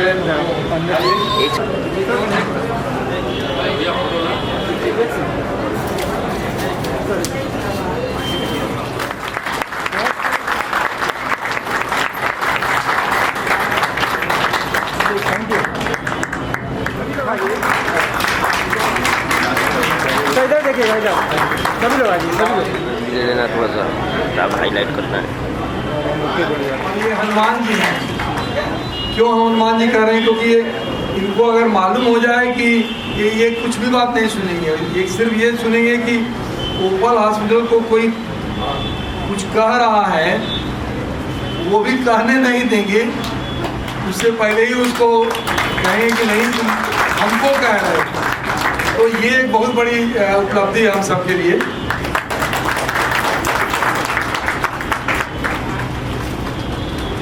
सर सभी लोग दे देंगे सर। हाँ रेडी। अतिथिगण जो आए हुए हैं और सभागार में बैठे हैं, सारे लोग आदरणीय हैं और कार्यक्रम अब खत्म होने वाला है। मुझे लगा कि शायद आप लोगों को अच्छा लगा होगा और विभिन्न तौर तरीकों से हम लोगों ने कोशिश किया कि आप लोगों को गुर्दे और स्वास्थ्य के प्रति जागरूक कर सकें।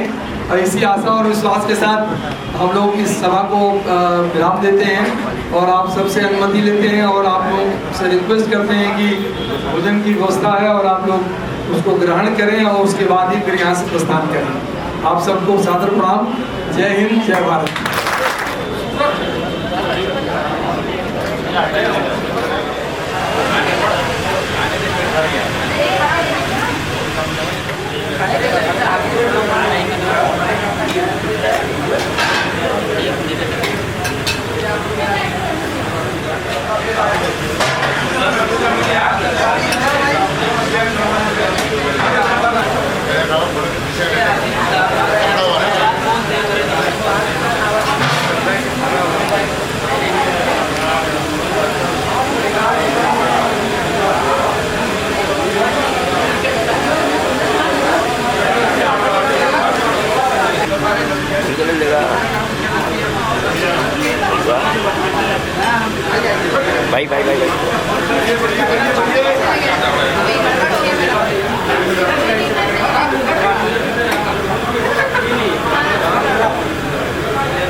मैम और आगे आ जाइए, और थोड़ा और आगे। हाँ ठीक है सर, इधर देखिएगा।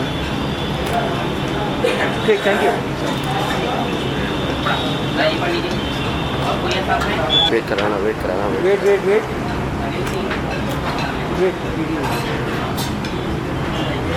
Thank you.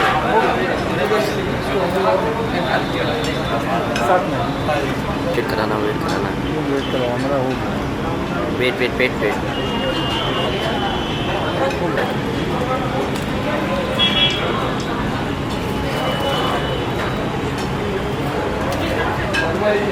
सर आओ इधर आ जाइए, तो फ्रेम में आइए।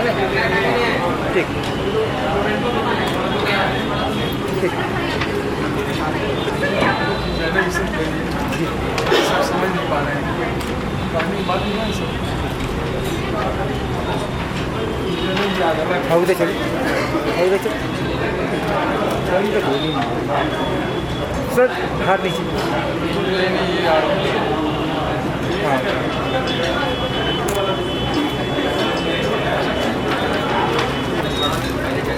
सर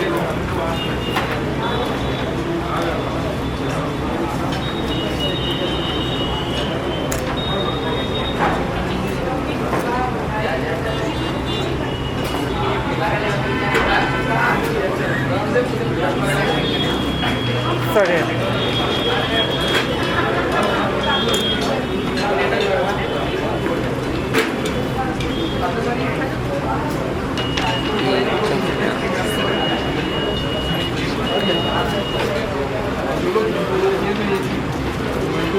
सर इधर देखिए।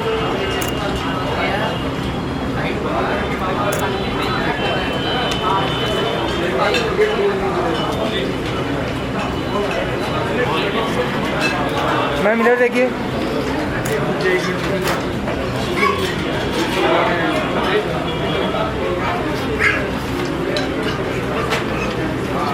सर तो हमारा सही करिए।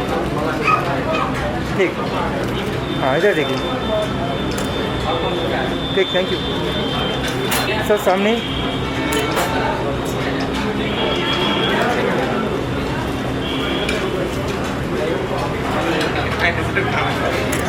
वेट कराना वेट।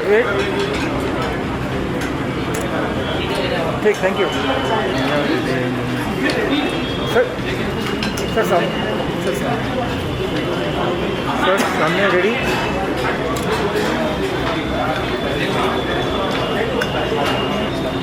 वेट कराना है यहाँ पे ना। वेट सर एक बार थोड़ा सा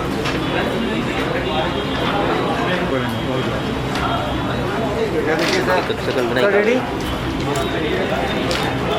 होगा।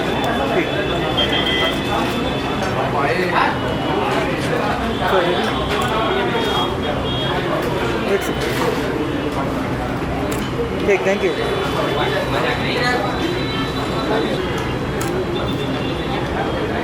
वेट कराना वेट। और ठीक है ओके या तब सेट हो जाएंगे। हटाओ या तब सेट हो जाएंगे। हाँ सब लोग सामने।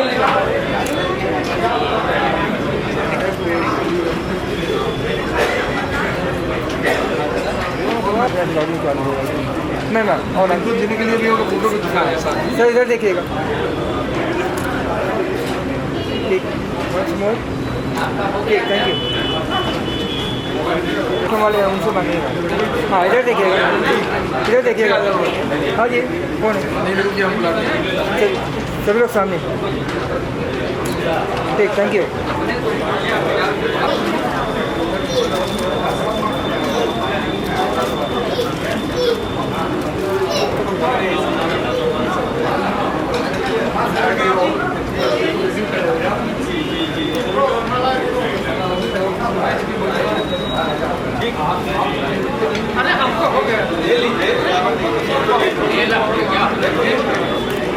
सर सभी लोग इधर देखिएगा, सभी लोग सामने। वेट वेट वेट, हो गया? ओके, रुके रहना। हाँ रेडी रेडी रेडी सभी लोग सामने देखिएगा, सभी लोग सामने। रेडी रेडी रेडी रेडी, ठीक, थैंक यू।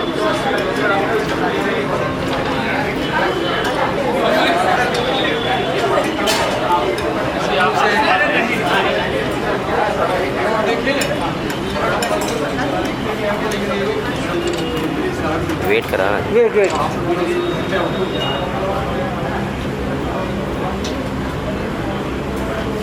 और ये हम लोगों के लिए गर्व का उनकी बात है कि इन्होंने अपने व्यस्त समय के बावजूद भी निकाल करके और आए, क्योंकि ये इनके लिए अपने घर का हॉस्पिटल है। और आप प्रोफेसर जी सिंह जी हैं, यूनाइटेड स्टेट के मिसिसिपी में जो है प्रोफेसर थे आप इंग्लिश के बारे में। आप प्रोफेसर एस पी राय साहब हैं, यहाँ BHU में जो है प्रोफेसर अभी भी हैं इमरेटस प्रोफेसर। आइए, तो हम चाहते हैं कि आपका स्वागत जो है वो अरे यार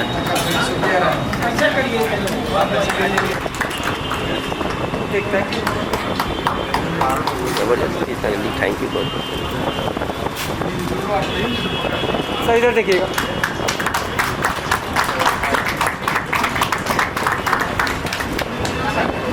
once more, वेट करना, वेट करना।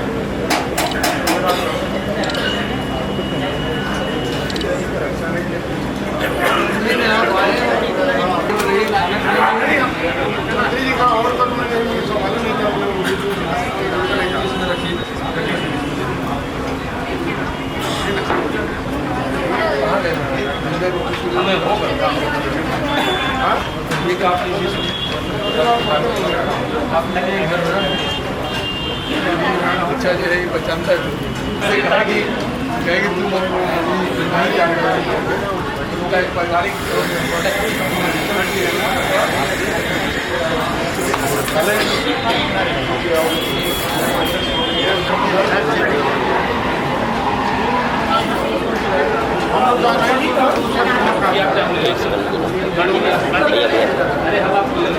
ये पानी हो सकता है, ये हाथ आ रहा है भैया।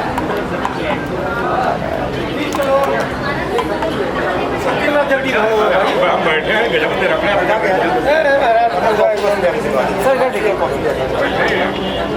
हेलो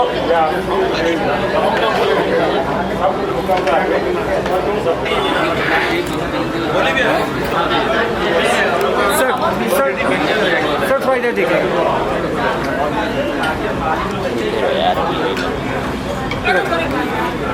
एक सेकंड, हॉस्पिटल के डायरेक्टरगण हैं, मैं उनको बधाई देना चाहता हूँ कि किडनी के कार्यक्रम के बारे में जितना अच्छी व्यवस्था, अच्छी सुविधा इस हॉस्पिटल में उतना कहीं नहीं। और आज विश्व गुर्दा दिवस भी है और उसको आम जनता को जागरूक करने के लिए लोकल हॉस्पिटल ने जो पहल किया है वो स्वागत योग्य है। और मैं बधाई देना चाहता हूँ आप लोग जिस प्रकार निरंतर समाज को सेवा कर रहे हैं, शहर की सेवा कर रहे हैं, ये अतुलनीय है और हमें लगता है सबसे विश्वसनीय है। आज इन्होंने इनके गार्ड जो एक किताब लिखे थे उनको भी इन्होंने मतलब ऑर्डर किया है, और बच्चे जो 90% ऊपर लाए थे उनको भी इन्होंने जो है यहाँ पर पुरस्कृत किया है। इस बारे में लोकल हॉस्पिटल केवल इलाज नहीं करता है, समाज में जागरूकता पैदा करता है और हर क्षेत्र के लोगों को बढ़ावा देते हैं। ये लोग व्यक्तिगत पहल है और ये लोग जो समाज को दे रहे हैं स्वास्थ्य के प्रति क्या कहते हैं? देखिए आज के डेट में हर व्यक्ति को स्वस्थ रहना चाहिए, विशेषकर अपना किडनी, अपना लीवर, अपना हार्ट, अपना शरीर, हर आदमी को अपने स्वास्थ्य में जागरूक होना चाहिए। हर आदमी को एक्सरसाइज करना चाहिए, पूरा करना चाहिए। शरीर अगर निरोग रहेगा तभी समाज अच्छा रहेगा और देश अच्छा रहेगा। भैया एक क्वेश्चन और है, 1 नेशन 1 इलेक्शन की बात हो रही है और वहीं जो है विपक्ष कह रहा है कि 1 नेशन 1 एजुकेशन और 1 नेशन और 1 हेल्थ पे बात नहीं हो रही है, सरकार नहीं कर रही है। इस बारे में आप क्या कहेंगे? देखिए, स्वतंत्रता के बाद पिछले 10 सालों में जितना एक स्वास्थ्य के प्रति माननीय मोदी जी ने जो क्रांति किया है, हमें लगता है स्वास्थ्य का ऐसा कोई क्षेत्र नहीं है जिसमें काम न हो। बनारस जैसे शहर में मैं बनारस की बात कर रहा हूँ, यहाँ सुपर स्पेशलिटी, कैंसर इंस्टीट्यूट और इतने बड़े बड़े हॉस्पिटल एक आसिम आ रहे हैं और गरीबों के लिए 5 लाख रुपए तक इलाज फ्री आयुष्मान योजना का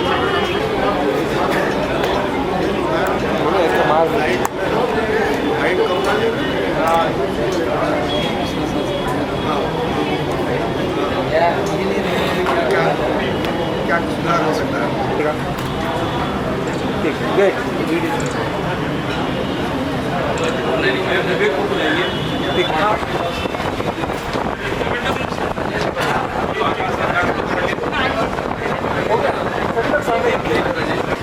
रेडी वेट वेट कराना, वेट वेट वेट कराना। बस हो ठीक, गया। Thank you. रुके भैया, वेट ठीक ठीक, थैंक यू।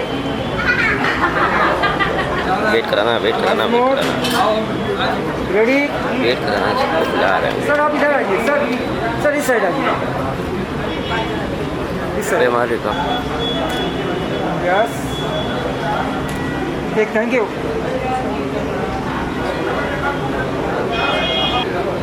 ठीक, आगे पीछे करा है। हाँ हाँ हाँ।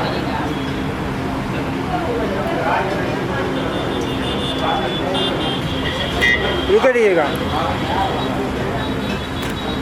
वेट करना। वेट वेट वेट, वीडियो चल। सर इधर एक बार सभी लोग साथ में आ जाइए, सभी लोग वेट कराना, वेट वेट रुके कराना। रहिएगा, वेट वीडियो चल।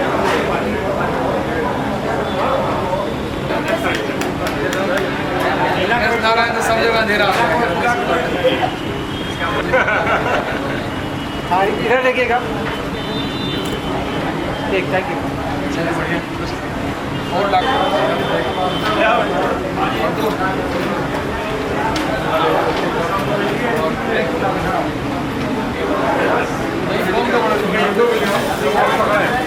हाँ, सभी लोग सामने,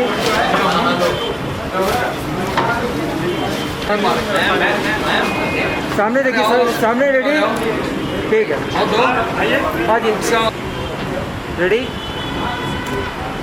ठीक, थैंक यू। और फेस्टिवल पर फोटो खिंचवाते रहिए और फेसबुक मैनेजमेंट करते रहिए।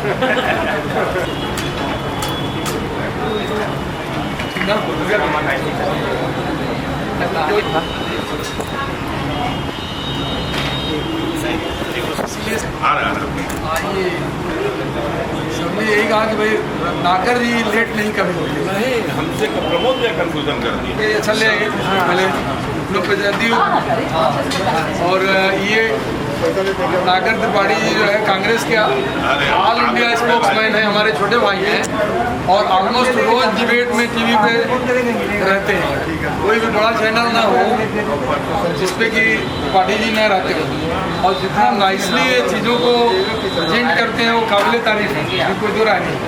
और इसके अलावा जिस तरह की समाज सेवा करते हैं, लोगों के लिए अपना एक डेडिकेशन है इनका, उसको भी निश्चित आपको और लोग मिलेंगे, हमें उन्हें अय्या से बुलवा देंगे, अय्या से दिलवाते हैं। आपको तो गुरु जी से जौहरी को पकड़े हम पहना। अच्छा, आधा घंटा लेट हो गया, वो योगी से आधा हुआ, पूरा शहर ब्लॉक किए।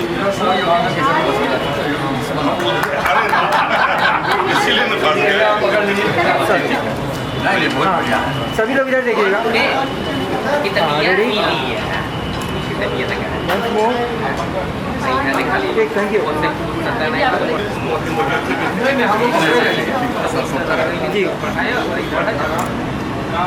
ठीक, थैंक यू। लेकिन झूठ नहीं बोले, आप ही से मिलने के लालच में गए, इसको भी देना। इधर देखिएगा, ठीक।